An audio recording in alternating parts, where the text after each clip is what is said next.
Pagi.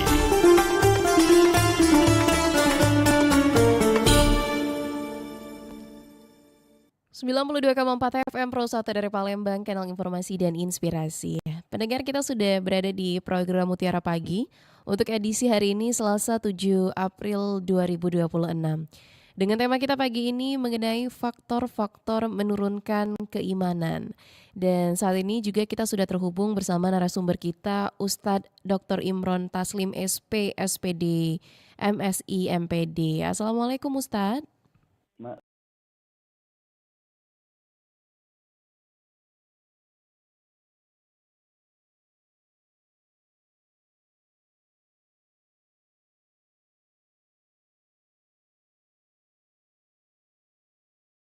977 serta melalui pesan WhatsApp di 0821 7927 9090 atau melalui kanal YouTube kami di Pro 1 Palembang. Silakan Ustadz Imron untuk menyampaikan materi di Mutiara Pagi hari ini mengenai faktor-faktor yang menurunkan keimanan. Assalamualaikum warahmatullahi wabarakatuh. RRI Pro 1, para pendengar di mana saja berada, insya Allah kita semua mendapat berkah dari Allah SWT. Para pendengar yang berada di rumah sakit, insya Allah Allah memberikan kesabaran dan Allah memberikan ketaatan. Kelak Allah mengampuni dosa kita semua. Dan para pendengar yang berada sedang mencari karunia Allah, insya Allah Allah permudahkan rezekinya sehingga dibawa rezeki dengan jalan yang baik.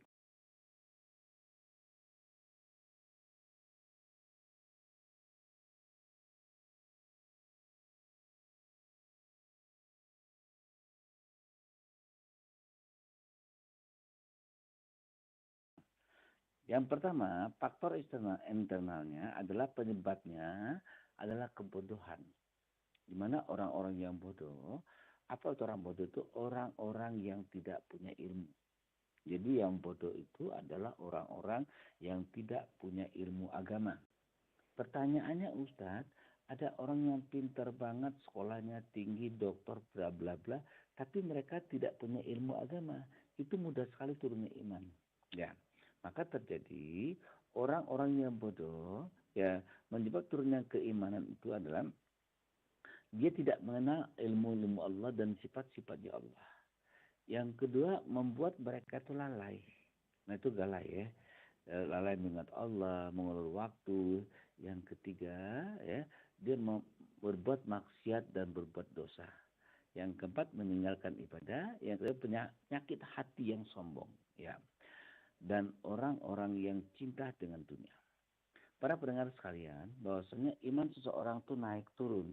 Loh, kok iman bisa naik turun? Ya, kapan iman kita naik? Pada saat kita melaksanakan semua perintah Allah dan menjauhi semua larangannya. Pada saat kita berpegang teguh dengan Allah. Begitu kita berpegang teguh dengan Allah, itu iman kita akan naik. Namun sebaliknya, jika kita terlepas, kita jauh dengan Allah, begitu kita ingkar terhadap Allah, begitu kita melaksanakan sesuatu yang tidak sesuai dengan ketentuan Allah, maka iman akan turun. Ya. Dan orang-orang yang bodoh akan terjadi seperti apa ciri imannya turun? Orang-orang turun iman itu selalu menyesali apa yang terjadi. Selalu menyesali apa yang terjadi. Menyesal itu, menyesal ini, menyesal itu, menyesal ini. Itu imannya turun. Ya, itu turun. Yang kedua, orang-orang yang lagi turunnya iman itu khawatir ke depan. Khawatir, khawatir itu, khawatir ini, khawatir tidak makan, khawatir anak tidak sekolah, khawatir apa lagi, banyak sekali kekhawatirannya. Banyak sekali kekhawatirannya. Dan orang-orang diturunkan imannya, itu suka mengeluh. Itu mengeluh, ya, mengeluh, susah hidup lah, ya, susah hidup lah, ya, mengeluh apalagi, semua terjadi mengeluh, ya. Nah, para pendengar sekalian, bagaimana caranya kita mengatasi agar jangan turun iman? Yang lalu solusinya apa? Solusinya adalah kita tawakal, bertawakal saja pada Allah. Sesungguhnya Allah sangat mencintai orang-orang bertawakal pada Tuhannya. Nah, yang kedua tadi bahwasanya orang-orang yang diturunkan iman dia suka mengeluh, takut takut dia mengeluh masa lalu ya, bercerita masa lalu. Yang kedua ke depan, takut anak tidak sekolah, takut apa. Nah, solusinya bahwasanya kita agar kita itu tidak takut ke depan, ya, kita tawakal dan kita bersyukur. Kita tawakal bersyukur. Begitu kita bertawakal bersyukur, yakin adanya Allah SWT, kita tidak takut menghadapi masa depan. Kita tidak akan takut anak tidak sekolah. Kita tidak takut tidak makan. Kita tidak takut bahwasanya kekurangan apapun. Mengapa demikian? Orang yang bertawakal pada Tuhannya, dia yakin bahwasanya Allah yang memberi rezeki. Allah yang memberi rezeki. Itu Masya Allah luar biasa. Maka orang bertawakal pada Tuhannya tidak takut dalam bentuk apapun. Ya. Nah, para pendengar sekalian, bahwasanya solusi-solusi agar iman kita tidak turun. Apa yang mesti kita lakukan? Pertama, bahwasanya kita istiqomah mengaji. Karena dengan kita mengaji, kita ini akan selalu mendengarkan nasihat-nasihatnya Allah. Dengan kita mengaji, kita juga mendengarkan bahwasanya tahu nasihat Allah ini larangan, ini juga perintah, ini juga dapat ini dapat ini. Mengetahui apa yang diperintahkan oleh Allah dan apa juga yang dilarang oleh Allah. Masya Allah luar biasa. Nah, begitu kita meninggalkan mengaji, maka ada terjadi faktor eksternal. Ya, faktor eksternal membuat turunnya iman kita, yaitu kita akan terjadi diganggu oleh setan. Diganggu oleh setan karena setan akan menggoda orang-orang yang tidak ingat kepada Allah. Pada saat kita tidak ingat kepada Allah, itu mulai setan untuk menggoda kita. Seperti apa faktor eksternalnya?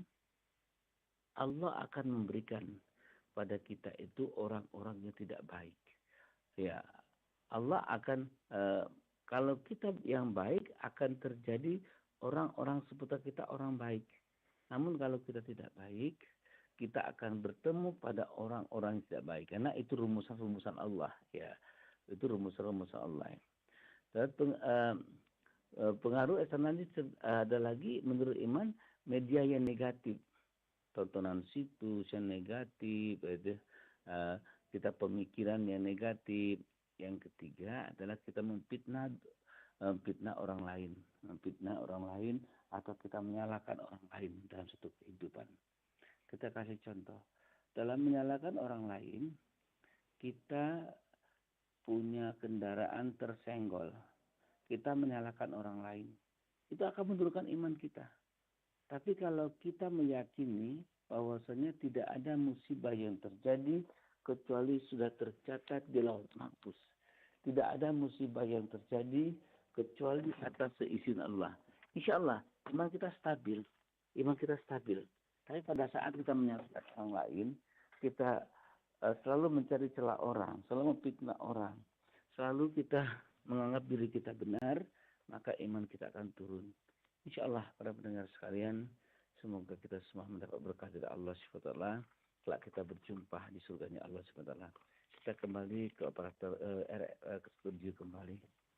Baik, pendengar kami masih undang-undang untuk berpartisipasi bersama kami melalui line telepon di 0711 3699977 atau melalui pesan WhatsApp di 0821 7927 9090. Dan sudah terhubung juga di pagi hari ini bersama salah satu pendengar melalui line telepon kita. Mutiara Pagi, Assalamualaikum. Waalaikumsalam warahmatullahi wabarakatuh. Silakan Bunda.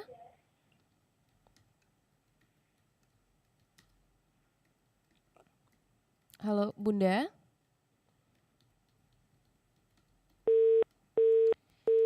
Kita terputus pendengar, kembali kami ajak Anda untuk berpartisipasi bersama kami di line telepon 369977. Mutiara Pagi, Assalamualaikum. Assalamualaikum. Dengan siapa di mana Ibu? Ibu Sofia di Sokojo. Baik, silakan Ibu Sofia. Jangan siapa dengan Pak Ustaz. Dengan Pak Ustadz Imron Taslim. Ya, Pak Ustaz saya menanya. Doa apa supaya sholat kita khusyuk?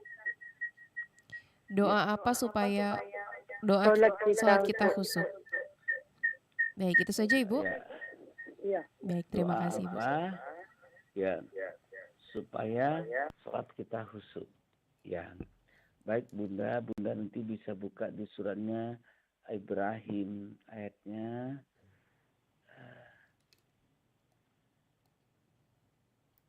surat Ibrahim. Ya, surat Ibrahim ayatnya 40 Bunda. Ya, ya 40 ya. Nanti saya kasih singkatnya saja. Rabbana tahu artinya di surah Ibrahim itu, ya Tuhanku jadikan aku dan anak cucuku yang tetap melaksanakan sholat. Ya Tuhan kami perkenakan ampunlah dosa kami gitu ya. Itu kalimatnya seperti itu ya. Nanti dibuka saja di surah Ibrahim ayatnya 40. Kita berdoa, ya Tuhan kami, Tuhanku jadikan aku dan anak cucuku yang tetap melaksanakan sholat. Nah Bunda, kalau kita sholat ya, yang pertama Bunda, ya kita harus yang secara internalnya kita jauhi dari perbuatan maksiat tadi. Yang kedua, makanan kita Bunda. Maka Allah jelaskan, makanlah makanan yang baik ya, makanan yang baik, makanan yang halal ya, makanan yang halal. Karena di surat 2 itu kita baca ya, surat Al-Baqarah 168. Surat Al-Baqarah 168, Allah menjelaskan, ya ayat 10 mimma fil ardh. Wahai manusia, makanlah dari makanan yang halal dan baik yang terdapat di bumi ini. Janganlah kamu mengikuti langkah-langkah setan. Sungguh setan itu musuh yang paling nyata. Di Bunda, ya. Setan itu pada saat kita mau sholat dia juga mau menggoda. Seperti apa setan itu menggoda? Dari depan, dari belakang, dari kiri, dan dari kanan. Ya, itu setan itu menggoda kita. Jadi jangan berikan kesempatan setan itu untuk menggoda kita. Insya Allah berkah. Baik, kita kembali terima telepon pendengar di 0711369977. Mutiara Pagi, Assalamualaikum. Waalaikumsalam warahmatullahi wabarakatuh. Dengan siapa di mana Ibu? Bunda Ida tadi Pak Aminah. Baik, silakan Bunda. Ya kayaknya jaringan ya. Iya Bunda. Ya, Assalamualaikum Pak Ustadz. Waalaikumsalam. Ya kayaknya ya Pak Ustadz, apakah kekuatan iman, ilmu yang bermanfaat kayaknya apakah berperan sangat penting dalam hal untuk menjaga kekuatan iman kita pada Allah Pak Ustadz. Soalnya ya juga ikhlas gitu. Ya, bagaimana Pak Ustadz ngerti pertanyaannya? Ya, gimana Bunda, tolong dibantu. Ya, apakah untuk menjaga kekuatan iman kita harus menggunakan pikiran yang jernih serta kekuatan ilmu yang bermanfaat gitu. Oh iya. Ya, itu aja Pak Ustadz. Terima kasih. Wassalamualaikum warahmatullahi wabarakatuh. Waalaikumsalam warahmatullahi wabarakatuh. Silakan Ustaz. Kenapa kita tuh untuk kekuatan iman tuh harus pikiran jernih, ya pikiran jernih dan ilmu, ya maka orang-orang yang pikiran jernih itu namanya positive thinking, positive feeling dan positive motivasi. Seperti apa kita positive thinking itu? Kita harus punya landasan. Karena Allah jelaskan di surat 6 itu tidak ada daun yang jatuh pun, melainkan itu ada catatannya. Ada catatannya. Jadi segala yang terjadi itu ada catatannya. Kalau kita mengetahui atau membaca ayat ini ya maka kita akan tahu bahwasanya semua kejadian itu adalah kehendak Allah. Nah, saya bacakan ya untuk kita bisa positive thinking ya. Di surat 6 ayat 59.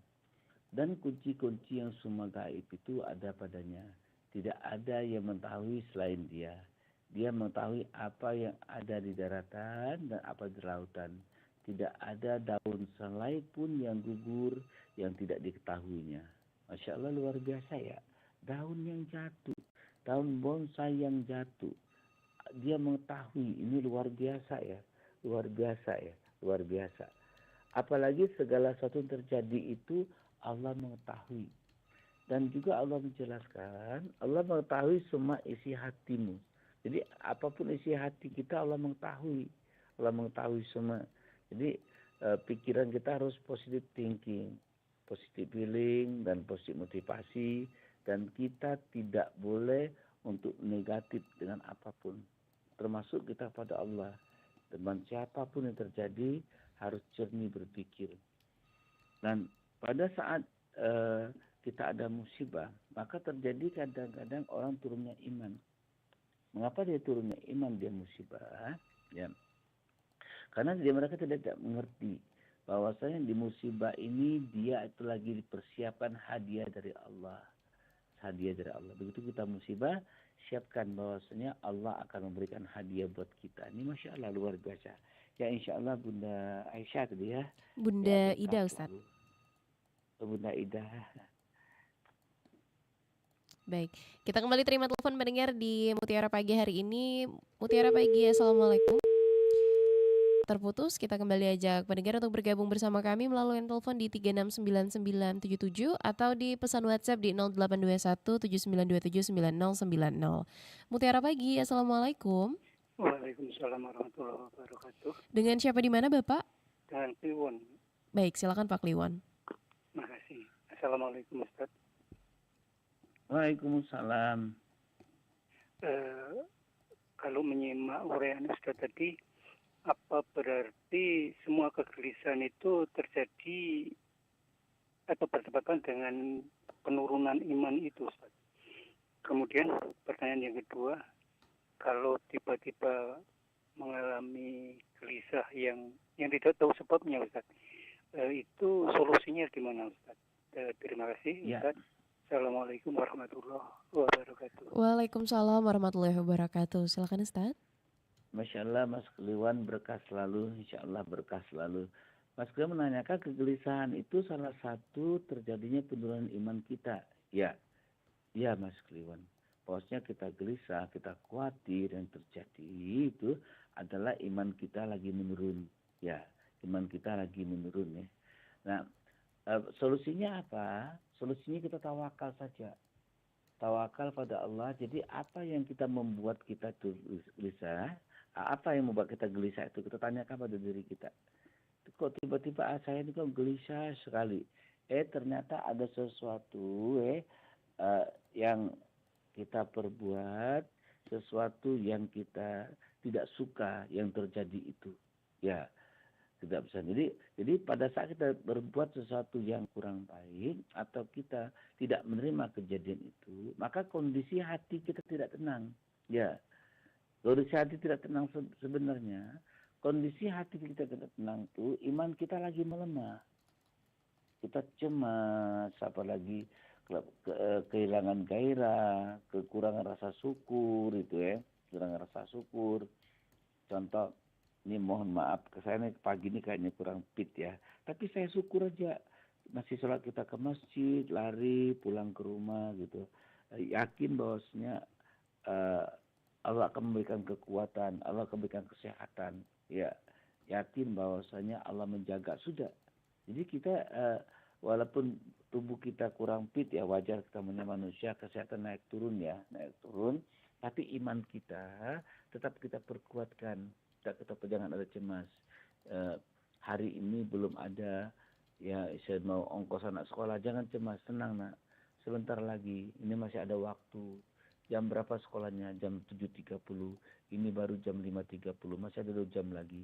Kita yakinkan bahwasanya Allah akan kasih. Yakinkan Allah tidak akan memalukan. Yakinkan Allah tidak akan menghinakan. Maka terjadi di hari sore, sesungguhnya Allah itu bersangka-persangkamu. Ya, Allah bersangka-persangkamu. Jadi cukup yakin saja, tawakal pada Allah, insya Allah. Nah, apalagi kita lakukan, solusinya kita banyak berzikir. Kita berzikir. Di mana berzikir itu bisa sholat, bisa memuji Allah, bisa membaca Al-Quran. Gitu. Insya Allah iman kita akan stabil kembali. Gitu. Baik, terima kasih Ustadz. Dari line telepon kita ke pesan WhatsApp terlebih dahulu. Pendengar, ini sudah ada pesan WhatsApp masuk dari Pak Romli Jamal di Muara Damai, Kecamatan Sembawa. Assalamualaikum Ustadz, pertanyaannya di luar tema.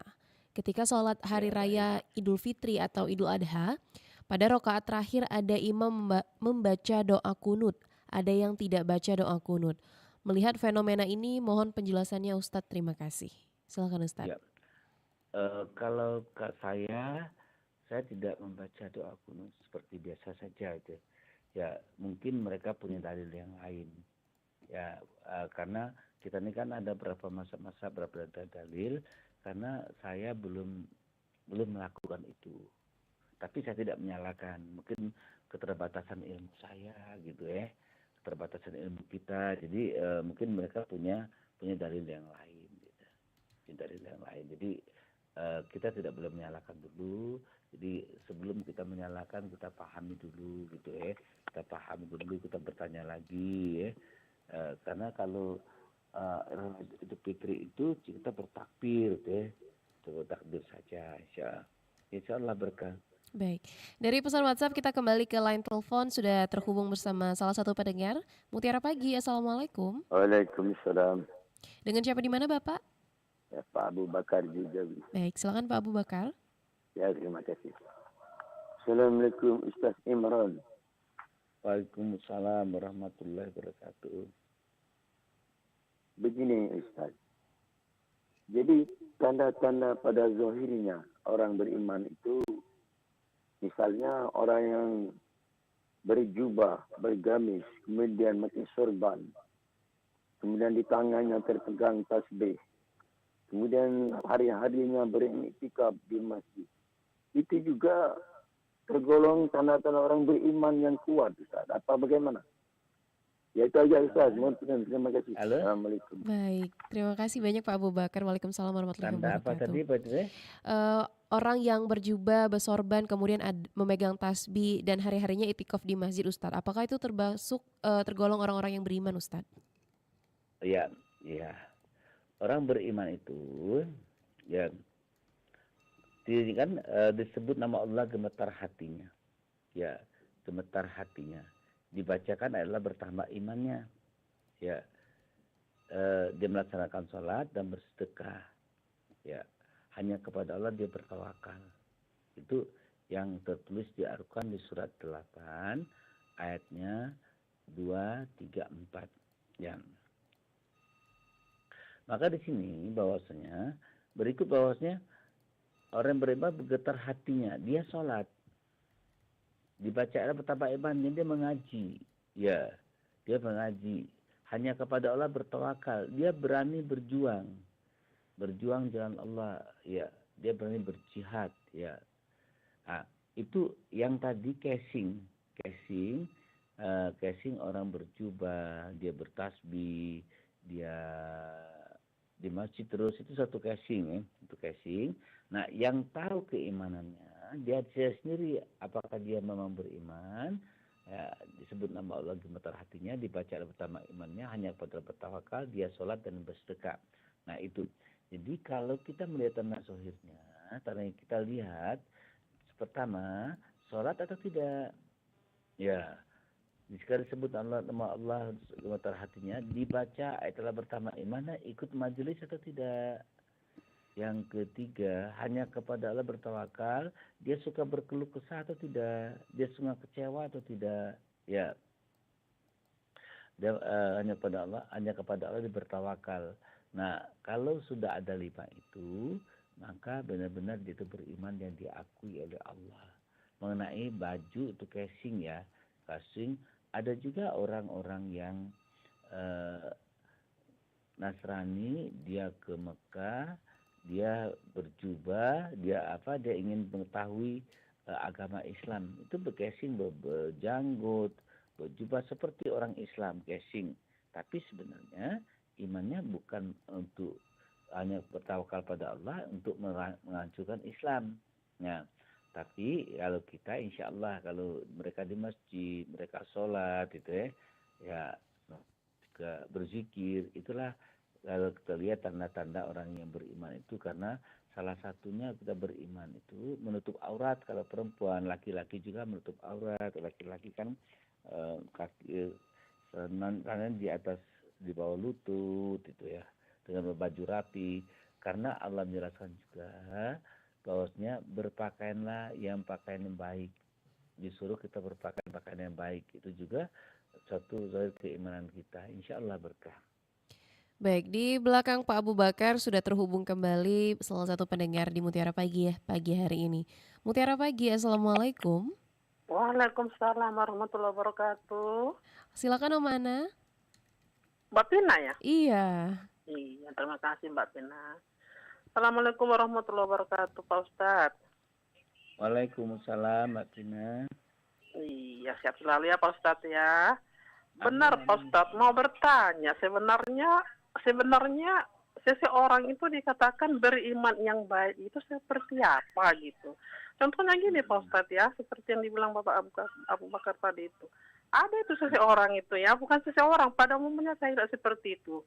Sholatnya bagus, 5 waktu rajin ke masjid, bahkan dia jadi imam di masjid gitu. Tapi cara berbicaranya tidak bagus gitu. Apakah itu dikatakan seperti yang beriman Pak Ustadz? Jadi saya bingung, seperti apa sebenarnya yang beriman yang baik ini gitu Pak Ustadz. Terima baik. kasih Pak Ustadz, terima kasih Mbak Tina. Assalamualaikum warahmatullahi wabarakatuh. Waalaikumsalam warahmatullahi wabarakatuh, Om Ana. Silakan Ustadz. Ya, Oma Ana, sebenarnya iman itu ada pasangannya, Oma Ana. Ya, iman itu ada pasangan. Jadi kalau Oma Ana bertanya tentang bagaimana beriman sebenarnya itu seperti apa gitu ya. Kok saya melihat orang dia di masjid tapi bengisnya minta ampun itu begitu ya. Kita kira mak benak ama ya. Dia berjubah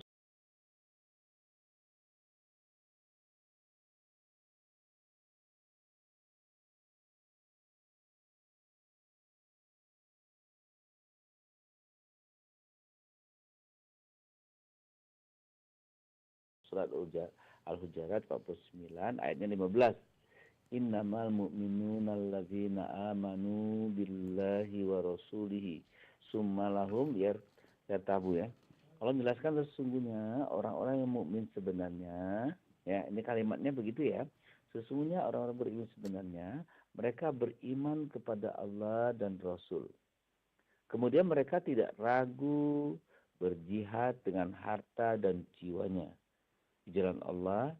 Mereka itulah orang-orang yang benar. Bunda, kenapa dia galak banget? Biasanya ini perjalanannya tidak pas, Bunda. Ya, saya tanya ya, kita kalau tidak punya pas kaki ini dua ya, satu pasang ya. Kalau kakinya cuma satu, berarti tidak pas ya jalannya. Tidak pas.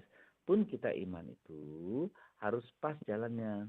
Apa pasnya? Dia sholat dan impak. Sholat, impak, sholat, impak. Maka dia Allah jelaskan innamal mu'minuna alladzina amanu billahi wa rasul.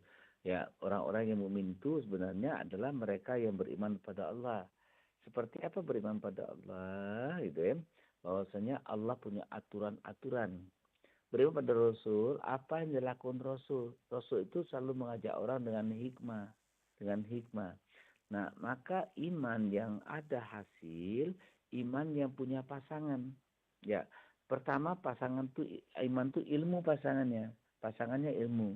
Maka di suratnya 58 ayat 11 pasangan iman itu adalah ilmu. Kalau orang yang tidak berilmu beriman saja ini akan error. Maka di surat 58 ayat 11 Allah berfirman a'udzubillahi minasyaitonirrajim bismillahirrahmanirrahim ya ayyuhallazina amanu idza qila lakum tafassahu fil majlis. Ya. Allah menjelaskan wahai orang-orang yang beriman apabila dikatakan kepada kamu berilah lapangan dalam majelis. Berilah kelapangan di majelis itu Allah akan melapangkan hidup kamu. Maka niscaya Allah akan memberikan kelapangan untukmu. Nah, Allah akan memberikan kelapangan, lapang dada, lapang berpikir, lapang rezeki kita gitu. Dan juga Allah akan memberikan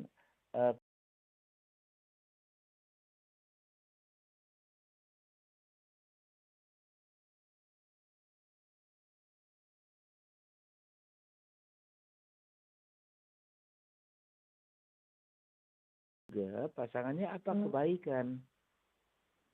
Maka Allah jelaskan di bahasanya, ya sesungguhnya orang berbuat baik itu derajat adalah sebaik-baik manusia. Manusia yang baik itu manusia yang banyak berbuat kebaikan. Manusia yang paling baik depan Allah itu adalah manusia yang banyak berbuat kebaikan. Ya, berbuat kebaikan. Nah, Allah menjelaskan di suratnya 98 ayat 7 ya. 98 ayat 7.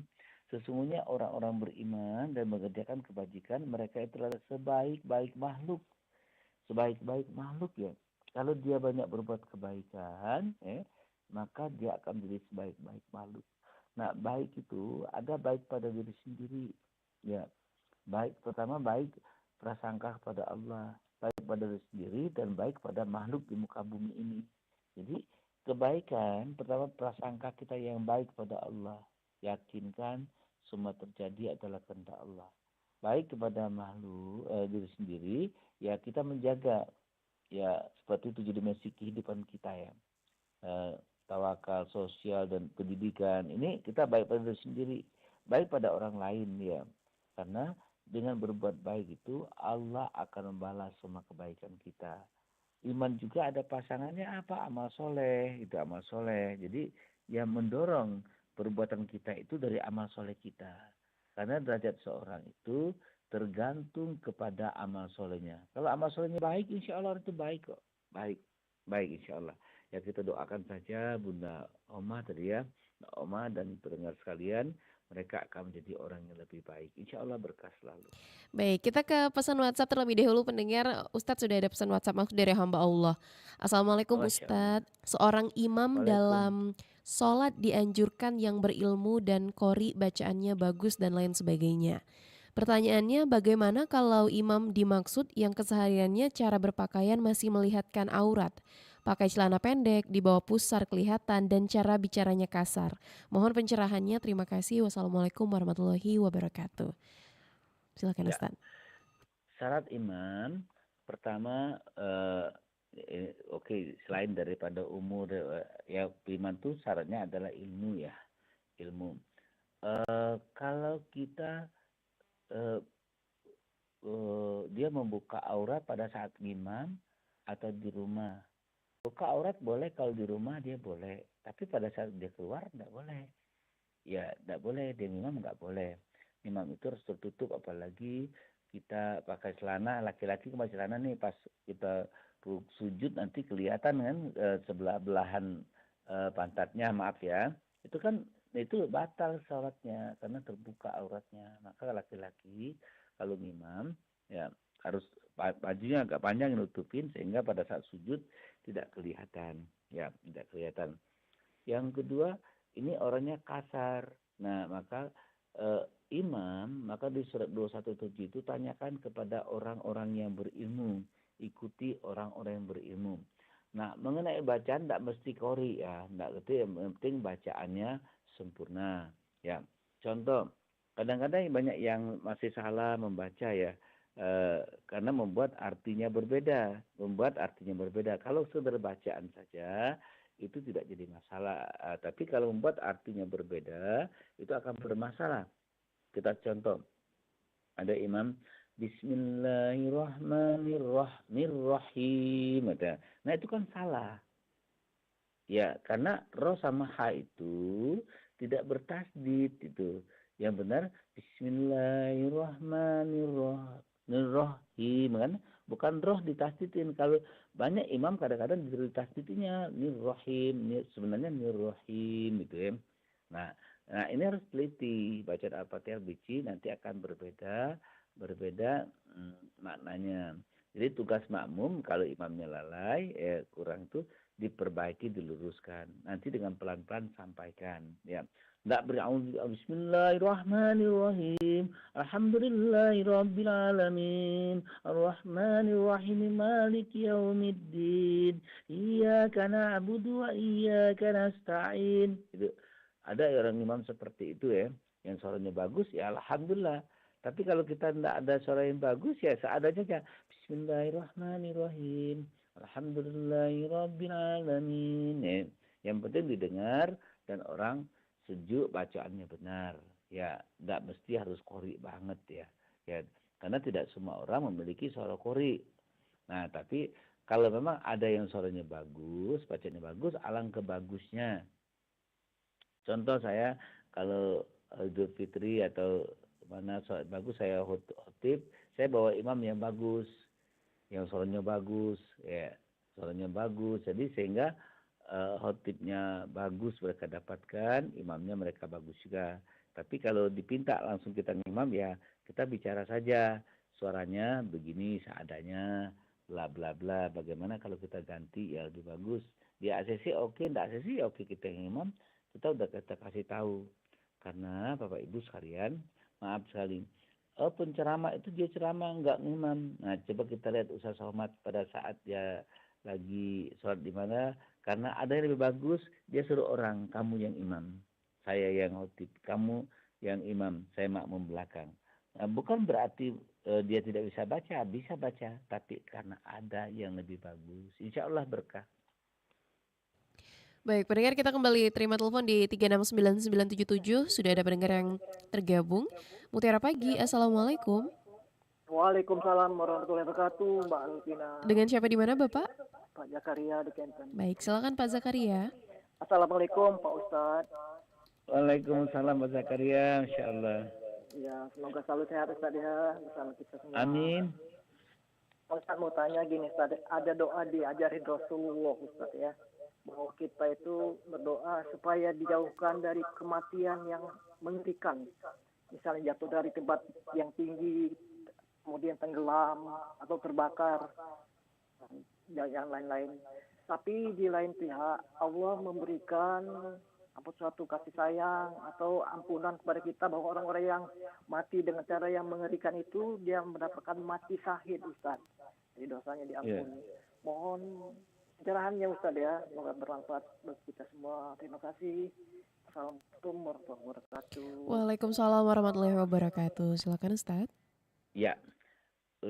Pak Zakaria, ada pendengar sekalian, coba kita lihat bahwasanya kematian yang baik, dia maksud dengan kematian yang baik itu seperti apa gitu ya, seperti apa ya. Kematian itu kan ada dua, kematian yang baik dan kematian yang tidak baik ya. Nah kalau kita kaji di suratnya 16 ya, surat 16 kalau 16 ayat 32 aja langsung, seharusnya dari 30 ya. Allazina tahuluhum, Allah jelaskan orang-orang yang ketika diwafatkan para malaikat dalam keadaan baik. Ya, mereka itu para malaikat mengatakan, Assalamualaikum, masuklah kamu ke surga dalam keadaan baik ya. Maka ini kematian baik. Nah, kematian baik ini, maka sebelum 32 tadi ada ayatnya, namanya ayatnya 30. Surat 16:30 kalau kita baca, dan kemudian dikatakan kepada orang-orang bertakwa, apa yang telah diturunkan oleh Tuhan kamu? Mereka menjawab kebaikan. Orang-orang yang berbuat kebaikan di dunia ini mendapat balasan yang baik, dan sesungguhnya negeri akhirat itu pasti lebih baik, dan itulah sebaik-baik bagi orang-orang yang bertakwa. Ya, yaitu surga Aden yang mereka mendapatkan mengalir bawahnya sungai-sungai.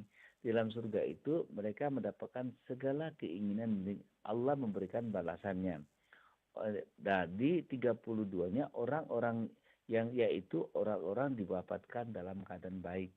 Nah, karena ada kematian itu, kematian tidak baik itu adalah dipukul oleh malaikat, dipukul di depan, di belakang, dan di mukanya.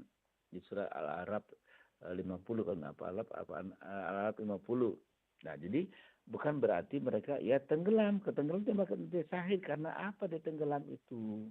Ya, apa tenggelam karena mabok? Ya, apa karena dia terjun karena dikejar polisi buat narkoba? Ya, jadi kita lihat teks dan konteksnya dulu. Oh, mereka tenggelam, mati syahid. Ya, lihat dulu tenggelamnya kenapa? Apakah dia mencari nafkah? Apakah dia apa? Maka ada teks, ada konteks. Nah, hadis itu kita pahami dulu. Dia ada teks, ada konteks, ada kontekstual dalam memahaminya itu. Insya Allah berkah Pak Zakaria. Baik, kita kembali ke line telepon di 369977. Terputus ya, kita ke pesan WhatsApp. Ustadz, sudah ada pesan WhatsApp masuk. Ini dari Pak Wahdi. Assalamualaikum Ustadz, demo di jalan mengkritik pemerintah, apakah termasuk jihad Ustadz? Terima kasih Ustadz. Silakan Ustaz. Ya. Demo di jalan mengkritik perintah apakah termasuk jihad? Kita lihat dulu ya, yang kita demokan itu apa. Nah, maka Allah jelaskan bahwasanya kita jangan dulu menerima yang tidak baik. Jangan dulu asal menerima, disaring dulu. Kita kasih contoh, maaf sekali. Sekarang nih program MBG. MBG itu ada yang demo, ada yang kritik, ada yang apa, ada yang minta dikembalikan ke dana ke orang tua. Nah, kita lihat dulu. Ini program pemerintah. Program pemerintah ada lagi siswa yang mengatakan lebih baik kami lapar, sejahterakan saja guru kami. Nah, kita lihat dulu. Pertama kita bahas ya. Ini bukan kita masuk ke zona pemerintah ya. Ya, guru itu pemerintah udah mengupayakan sejahtera. Kan ada P3 sekarang. Selama ini kan nggak ada P3 kan? Ada sertifikasi gitu. Jadi guru yang bukan pegawai negeri juga di P3 bisa 6 juta gajinya. Ya, P3 itu harus lulus dulu tes. Ya, sertifikasi itu harus lulus tes. Berarti kalau dia punya potensi, dia akan juga mendapatkan. Ya, kenapa dia tidak dapat P3? Mungkin syaratnya belum pas. Ya, kenapa belum sertifikasinya? Karena tidak ikuti prosedur. Semuanya ada prosedur. Jadi pemerintah itu ada prosedur, tidak bisa sertifikat, angkat semua guru. Ini punya program. Tidak bisa, harus lihat dari keuangan. Ada lagi misalkan demo MPG. Kalau misalkan dikembalikan kepada orang tua uang 15.000 satu hari, pertanyaannya, mampu tidak orang tua itu membelikannya buah anggur, buah apel? Kan di MBG itu kalau di pondok kita dapat anggur, dapat apel, dapat salad, dapat susu. Ini mohon maaf sekali, kadang-kadang saya sendiri belum sampai ke sana untuk isikan anak-anak, belikan susu setiap hari. Cuma ada makan, ya lauk ya tetap ada ikan, ayam, untuk anak-anak tuh. Kadang-kadang ikan asin, kadang apa ya seperti makan biasa. Untuk susu, untuk buah anggur. Kadang saya sendiri belum mampu untuk memberikan itu. Nah, dengan ada MBG seperti ini. Jadi kita lihat dulu faktor-faktor positif itu apa. Ya, yang negatifnya apa. Nah, kita demo, kalau lihat benar-benar misalkan pemimpin itu pemimpin jahat ya. Oh dia ini dengan data yang jelas. Pertama kita berakar dulu, bicara dengan baik, berdiskusi dengan baik. Nah, demo itu ada dua. Satu, dia demo untuk berbicara kepada pemimpin. Ya, untuk berbicara kepada pemimpin. Saya lihat orang demo itu demo. Kenapa? Ingin dia berbicara pada pemimpin, ya baik, tidak apa-apa, berbicara aja kepada pemimpin. Tujuan kita itu hanya berbicara, jangan menghancurkan, jangan memukul. Kadang-kala demo, maaf sekali, itu ada petugas polisi, ada siapa ya, PP ya, jaga itu, sampai kepecah palanya dihancurkan. Ingat, mereka juga manusia, mereka melakukan tugas. Ya, kalau belum dikasih jadwal untuk kita berbicara, tunggu, kita duduk dengan baik. Akan dilayani. Nah, kita lihat dulu tagnya demo, tapi konteksnya apa? Ya, kalau kita hanya memprotes, praduga dia korupsi, praduga dia begini, tapi ternyata tidak, kita fitnah kan? Tapi kalau benar-benar kita mengetahui, contoh Bapak ya, kita lihat, misalkan pemilihan gubernur, pemilihan presiden, buat kita, yang menang misalkan si A, kita buat itu curang. Kita lihat tidak datanya. Jangan asal mendengar, langsung kita ikut memfitnah itu. Karena pihak yang kalah biasanya akan mencari-cari kesalahan. Ya, kesalahan. Kita jangan ikut-ikutan, kita lihat dulu. Jadi kita namanya rakyat itu, satu, menganalisa dulu, ya, melihat, mendengar, berpikir, jangan langsung saja. Karena bisa jadi bukan mati syahid kita. Ya, kita bukan berjihad, justru kita membantah. Insya Allah berkah selalu. Baik, Ustadz, karena lintas waktu kita sudah mendekati pukul 6 waktu Indonesia Barat, kami persilakan Ustadz untuk memberikan materi penutup pagi ini. Ustadz, silakan Ustadz. Masya Allah, luar biasa para pendengar sekalian. Alhamdulillah, kali ini kita bicarakan tentang iman. Bagaimana, apa sih penyebab tadi iman bisa hancur tadi, karena kita kurang tawakal pada Allah Subhanahu wa taala. Nah, bagaimana cara solusinya? Solusinya agar kita lebih sempurna. Pertama, kita banyak kita harus mengaji. Banyak ngaji, banyak mengaji, sehingga dengan mengaji itu kita akan terjauh dari sifat yang membantah, berbuat maksiat, menyuruh orang berbuat buruk, hawa nafsu, ya, karena kita ada patokan dalam kehidupan itu. Jadi kunci utama agar iman kita turun, perkuat ilmu kita, dan kita harus melaksanakan ilmu itu harus sami'na wa ata'na, sehingga kita bisa menerima semua kejadian. Insya Allah berkah selalu, insya Allah iman kita diangkat selalu, ditinggikan selalu, dan Allah akan terjadi kita semua, kelak kita semua berjumpa di surganya Allah SWT. Saya Imron Taslim undur diri. Wassalamualaikum warahmatullahi wabarakatuh. Waalaikumsalam warahmatullahi wabarakatuh. Terima kasih banyak Ustadz untuk waktunya pagi ini. Salam sehat selalu. Wassalamualaikum warahmatullahi wabarakatuh. Dan pendengar, pada pukul 6 waktu Indonesia Barat nanti kita akan menyimak warta berita dari Pro 1 Radio Republik Indonesia Palembang. Jadi tetaplah bersama kami di Pro 1 dari Palembang, kanal informasi dan inspirasi.